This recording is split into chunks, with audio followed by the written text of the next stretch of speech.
Leao du Milan AC est une immense fraude. Pour moi, Giroud est un meilleur neuf que Benzema. Si tu enlèves le championnat anglais, allemand, espagnol, italien, portugais, lituanien, la Ligue 1, c'est le meilleur championnat européen. Salut à tous, je suis super heureux de vous retrouver pour un nouvel épisode du FC Copain. Alors aujourd'hui, je suis accompagné d'Après et Signaux. Salut mon copain. Salut mon copain. Alors aujourd'hui, on va parler de la Lazio et on va surtout parler principalement de Ciro Immobilier. Alors le principe du live, il est simple, vous connaissez maintenant, deux chroniqueurs vont s'affronter pour répondre à la fameuse question qui sera aujourd'hui: Ciro Immobilier fait-il partie du top 10 des meilleures inventions de ces 10 dernières années? Donc, je vais défendre la théorie du non, pendant qu'Après et Signaux va défendre la théorie du oui. On est toujours OK? Yes. Allez, je te laisse démarrer. C'est parti. À toi, mon ami. Donc alors, est-ce que Ciro Immobile est dans le top 10 ces 10 dernières années? Pardon. Alors déjà, il a un truc que j'aime beaucoup, c'est son prénom.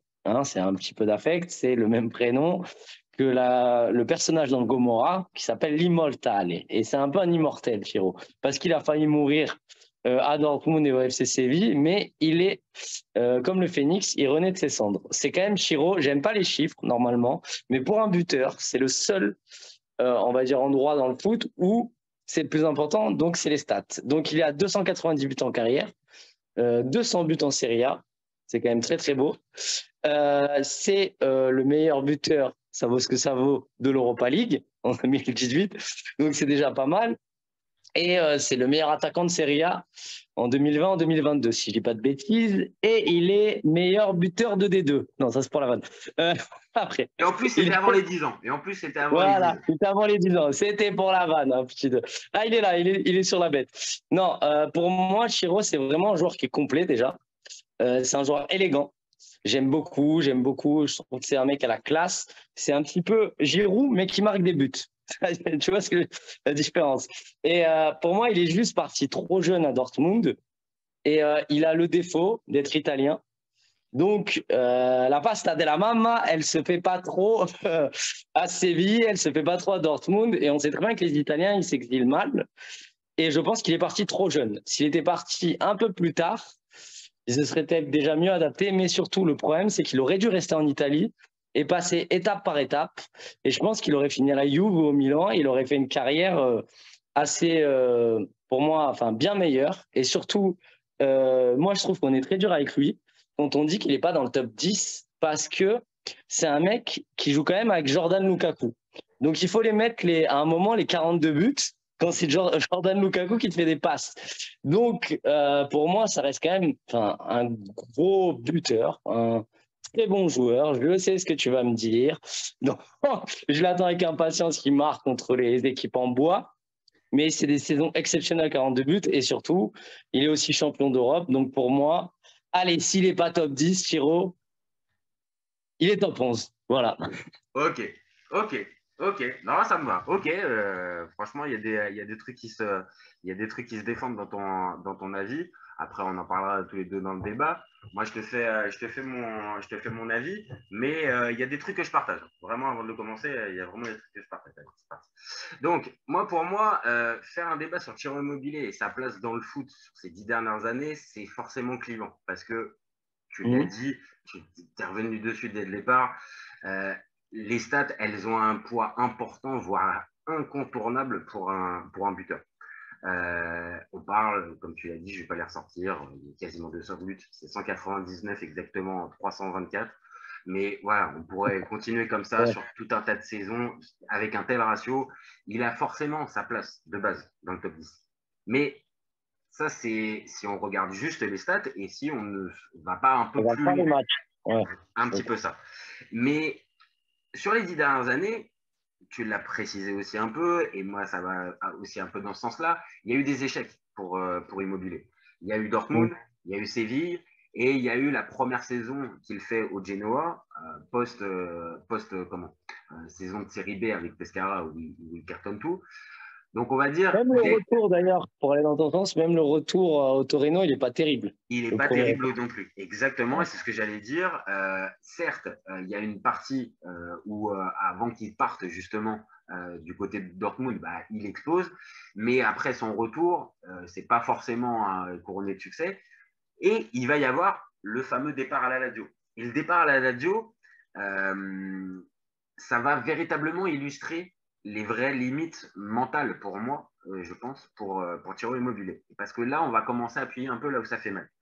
Si je vous dis Sampdoria, Genoa, Hellas Vérone, Udinese, Cagliari, Sassuolo, on pense à quoi? On pense à la Serie A et ses équipes moyennes, qui figurent rarement dans le top 6 ou alors cas exceptionnels. Et quand on regarde ces équipes, c'est les équipes contre lesquelles Ciro Immobile a plus marqué en Serie A. Et on peut avoir des trucs énormes, 13 buts en 20 matchs contre la Samp, 11 en 16 matchs contre Udinese, 12 en 14 face à Cagliari, pardon. Et je peux continuer encore, ça ne sert à rien. La chose, c'est qu'on voit qu'il est fort avec les faibles.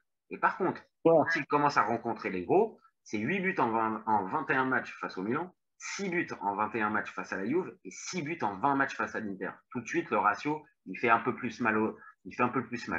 Donc, pour moi, et pour terminer, on va dire un peu mon avis tranché, qui est certes un peu plus long, mais le cas Immobile, franchement, on est obligé de passer un peu plus de temps. Pour moi, son meilleur exemple, c'est la nationale. Il est champion d'Europe avec avec l'Italie à l'Euro 2021. On a tous vu les matchs, il n'y a pas besoin de revenir dessus. Un début de tournoi qui est plutôt positif avec des buts. Et dès que le niveau commence à augmenter, bizarrement, on retrouve la même limite mentale. À la Dimitri. Peut-être à la Dimitri Payet ou à d'autres joueurs qui ont une facilité peut-être à exceller face, on va dire, à des adversaires plus modestes. Et dès que le niveau commence à augmenter, c'est plus difficile. Donc, pour moi, un joueur qui affiche autant de carences dans les grands matchs, ça ne peut pas être top 10 sur les 10 dernières années. Donc, j'entends bien ta nuance.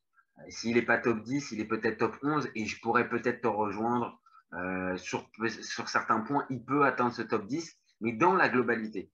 Encore une fois, si on fait la balance stats et ressenti depuis ces 10 dernières années, non, désolé, Ciro, tu restes à la porte de ce top 10. Tu restes un joueur, un énorme buteur. Tu ne marques pas 200 buts comme ça en Serie A, mais tu restes à la porte quand on sait les noms les joueurs qu'on peut mettre comme Agüero, Ibrahimovic. Je peux continuer. Il y en a. Andrés Mendoza. Tout ça pour dire que ces limites-là lui enlèvent ce fameux top 10. Voilà pour moi. Alors, je vais répondre moi directement à quelque chose qui va aussi nous permettre de parler de la vision globale du foot, même sur le cas précis d'Immobile. C'est qu'à un moment, ce qui me dérange dans le propos, et tu n'es pas le seul à le tenir, c'est quand on dévalue la prestation d'un joueur face forcément à soi-disant la pseudo, je dirais bien la pseudo-faiblesse de ses adversaires. C'est-à-dire qu'aujourd'hui, tu me balayes ses stats. Oui, il a mis 254 buts en 27 matchs contre l'Udinese. Moi, j'ai du mal avec ce propos-là de manière globale. Sont des plots les joueurs de l'Udinese? Dis-moi, toi qui connais très bien. Non, je suis d'accord.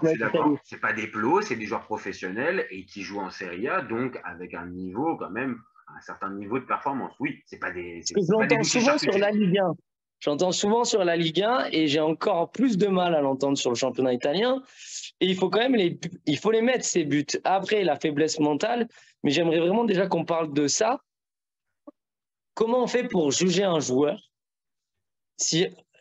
On peut le juger sur la globalité, mais pourquoi d'évaluer directement en disant bon l'Udinese ça compte pas? Moi c'est un peu ça qui me dérange. Non, ça compte pas. En fait, c'est pas ça compte pas. Évidemment. Après, je grossis un peu le trait quand je dis que toutes ces équipes-là, c'est des équipes moyennes, pas très sexy, qui intéressent forcément les tifosi, mais après, on va dire l'ensemble du microcosme du foot, ni toi ni moi, on est en train forcément de regarder les performances de l'ensemble de l'Udinese et de Cagliari. Il faut être honnête. Je suis d'accord. Évidemment, le truc n'est pas de dévaluer forcément, genre, tu as marqué tes buts, tu n'as marqué, en gros, tu as marqué tes fameux 12 buts en 14 matchs contre Cagliari, donc ça ne vaut rien. Non, encore une fois, il faut les marquer, il faut être présent, il faut être pas de souci là-dessus. Et que les autres grands noms comme Ibrahimovic, Messi, Ronaldo, tout ça, ils n'ont pas pris que des quadruplés contre le Bayern ou contre Manchester United à chaque fois. Pas de problème. OK. Mais quand à chaque fois, et moi c'est la sensation que j'ai, encore une fois, j'ai pas vu tous les matchs depuis les départs de sa carrière, j'en ai vu beaucoup, mais je les ai pas tous vus. Mais la sensation que j'ai, c'est que dès qu'arrive ce fameux gap-là, fameuse plafond de verre, plafond de verre. Et ben c'est ça, le fameux plafond de verre. Et ben là, ça devient très très difficile pour lui. Et on arrive à certains moments à se dire, mais en fait, c'est bien le même joueur qu'on voit tous les dimanches en Serie A qui est capable d'afficher ce niveau-là et qui là, par contre, sur une ou deux occasions sur un gros match, est capable vraiment mais de louper des gestes, vraiment, mais incroyable. Ah là, ouais, je suis d'accord. Non, mais ça, je suis d'accord avec toi que je te rejoins si j'enlève l'affect, parce qu'on essaye d'enlever l'affect du joueur, le fait que je te dis qu'il soit napolitain.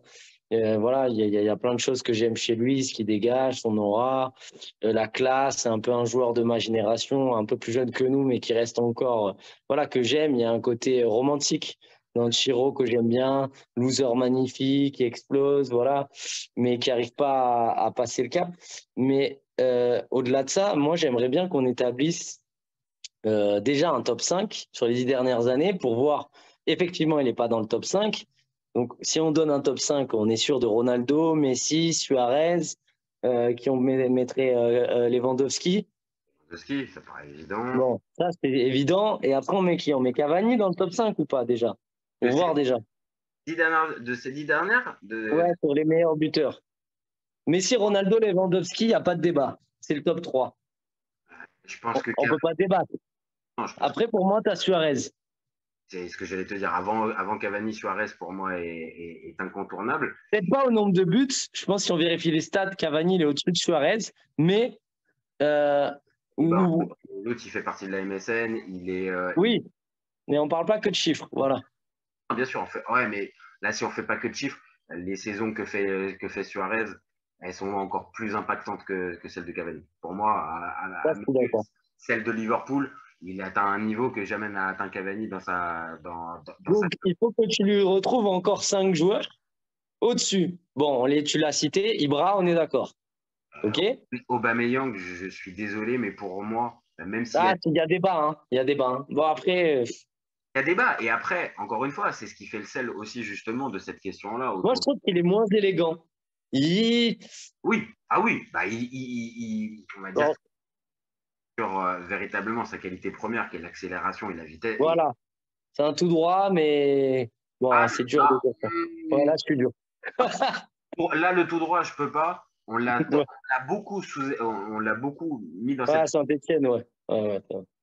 Ce qu'il a pu faire à Dortmund et même à Arsenal, avant que ça finisse par briller, il a quand même lui aussi des fiches de stats quand même bonnes, et sa période au Barça, tout aussi incroyable que ça puisse être, il a pu être bon. Donc pour moi, Aubameyang a plus de références parce que, on l'a dit tout à l'heure, dans cette fameuse évaluation, on est obligé de prendre en compte l'échec Dortmund et l'échec Séville.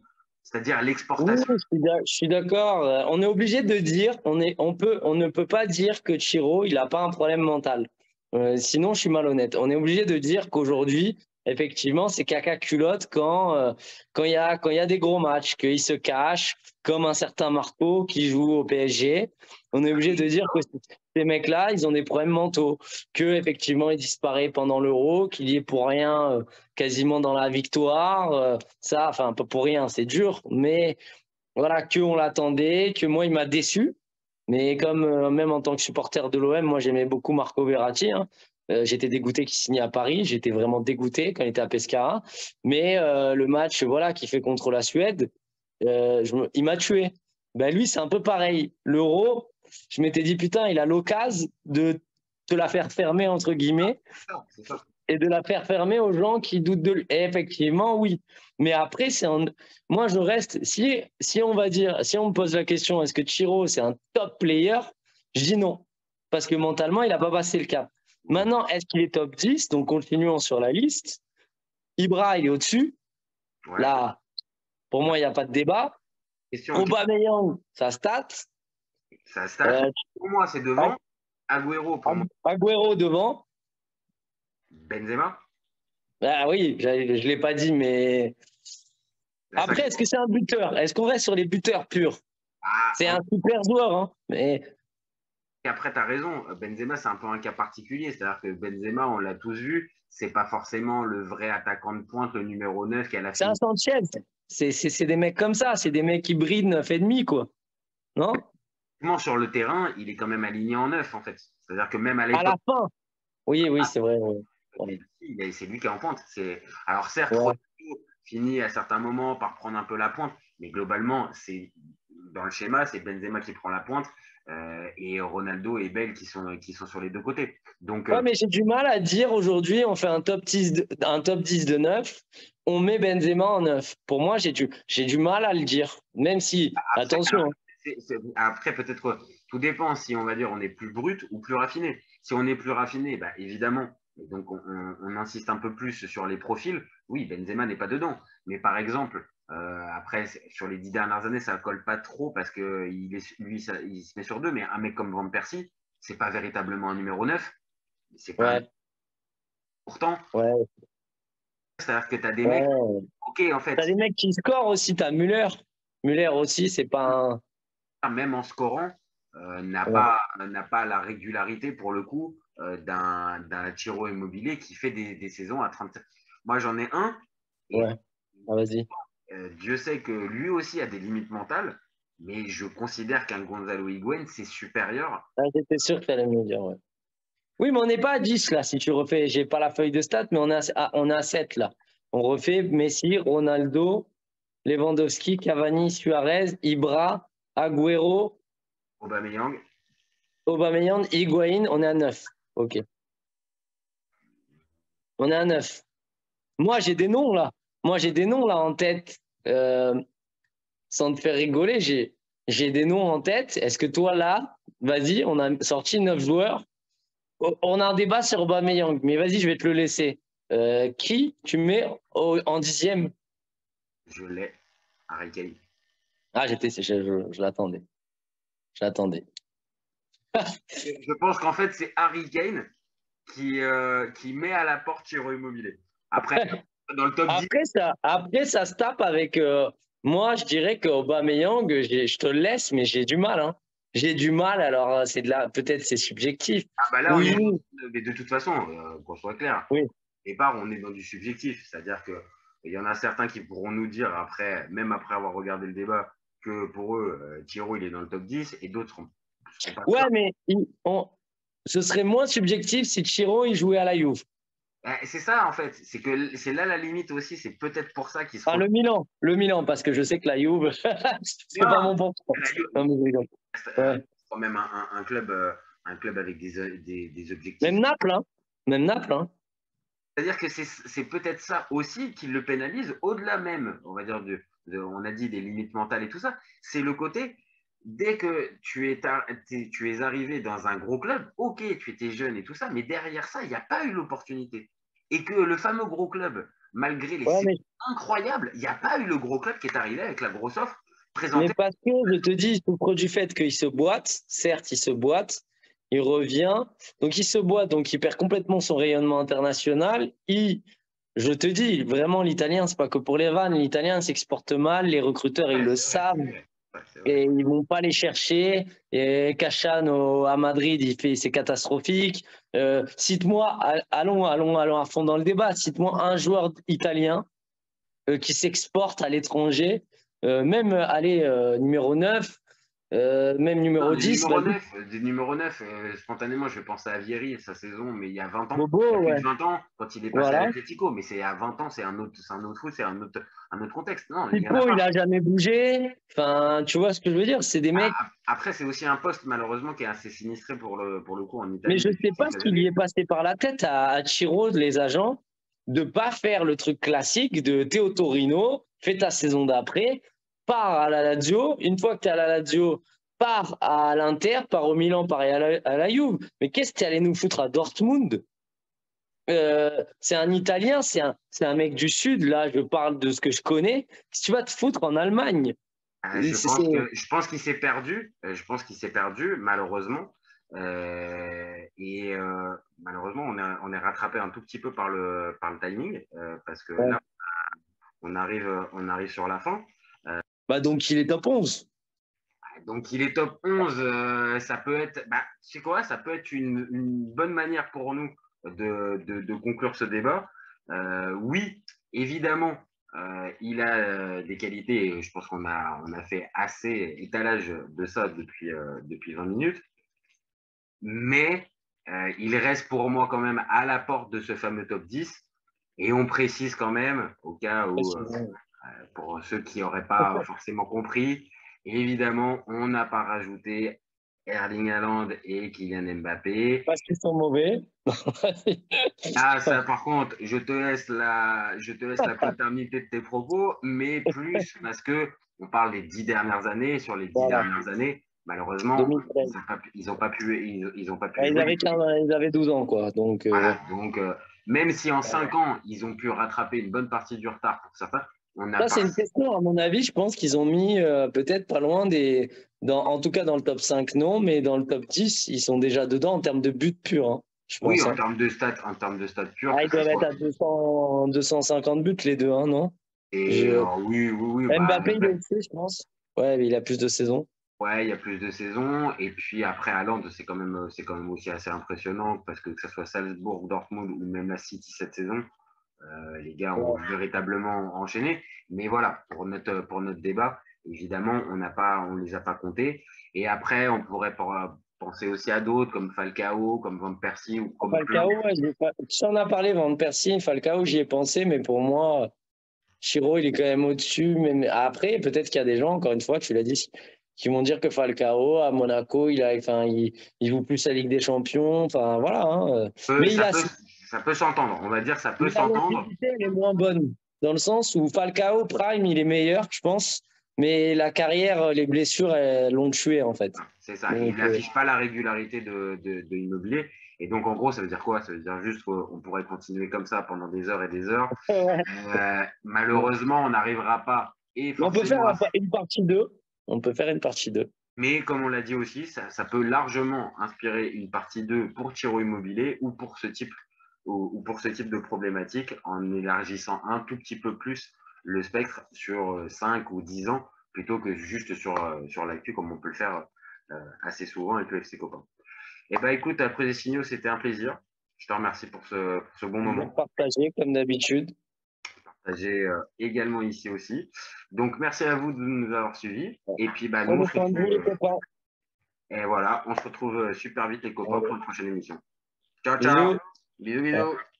Raphaël Leao du Milan AC est une immense fraude. Entre un choc de Ligue 1 et un choc de MLS, je regarde la MLS. J'ai pas peur de dire que Bounassar, à son prime, il avait 4 cafous dans chaque orteil. Marquinhos, capitaine du PSG? Non mais arrête, il a le charisme d'une nuit. Mais il faut arrêter avec Payet, c'est un grand joueur. À son prime, je te confirme que Hatem Ben Arfa n'a rien à envier à Lionel Messi. Pour moi, Giroud est un meilleur neuf que Benzema. Entre Lizarazu et Candela, je prends Candela. Elle a dit de ouf. C'était pas partie des meilleurs du football. Si t'enlèves le championnat anglais, allemand, espagnol, italien, portugais, lituanien, la Ligue 1 c'est le meilleur championnat européen. FC Copain.